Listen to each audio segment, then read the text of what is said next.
আসসালামু আলাইকুম ওয়া রাহমাতুল্লাহি ওয়া বারাকাতুহু। বন্ধুরা, আপনারা জানেন আমার ছাদ বাগান রয়েছে সাবাব এগ্রো সাদ কৃষি।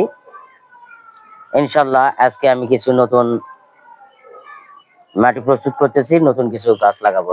স্ট্রবেরি গাছ আছে, এছাড়াও আমি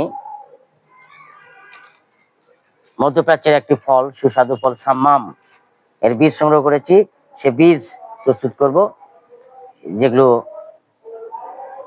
থেকে আমি আশা করছি আমার ছাদ বাগানে ফল গাছ হবে, ফল হবে আশা করছি। দেখেন, নিয়ে এসেছি, এখন দিচ্ছি। মাটি প্রস্তুতের সময় আমি কোকোপিট মাটিতে দিয়ে নিয়েছি, পরিমাণে কিছু মাটি নিয়েছি, সেখানে দিলাম ঝিনাই গুঁড়া। ঝিনাই গুঁড়া দিয়ে নিলাম। তারপরে আমি দিব ভার্মি কম্পোস্ট। ভার্মি কম্পোস্ট দিচ্ছি।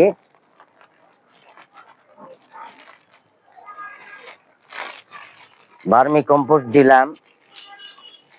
এরপর দেব হাড়ের গুঁড়ো।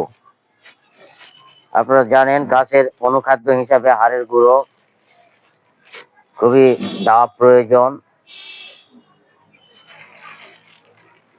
এগুলো ছাড়া গাছ টিকবে না।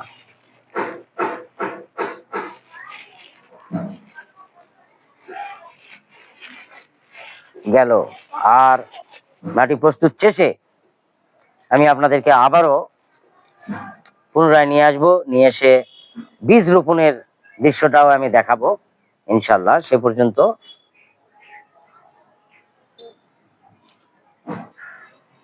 প্রস্তুতকৃত মাটি এখন আমি আবার যেখানে সাম্মামের বীজ দেব সেখানে দিচ্ছি। দেখেন, তবে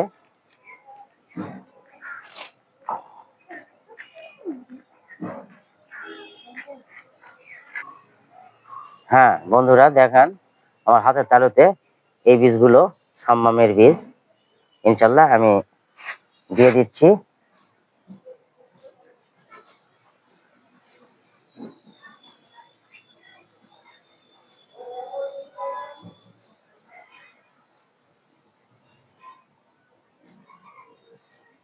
এখন আমি, হ্যাঁ বন্ধুরা, এখন আমি বীজ দেওয়ার পরে একটু কোকোপিট ছিটিয়ে দিচ্ছি উপর দিক দিয়ে, যাতে ও চারা গজাতে দ্রুত চারা গজতে পারে।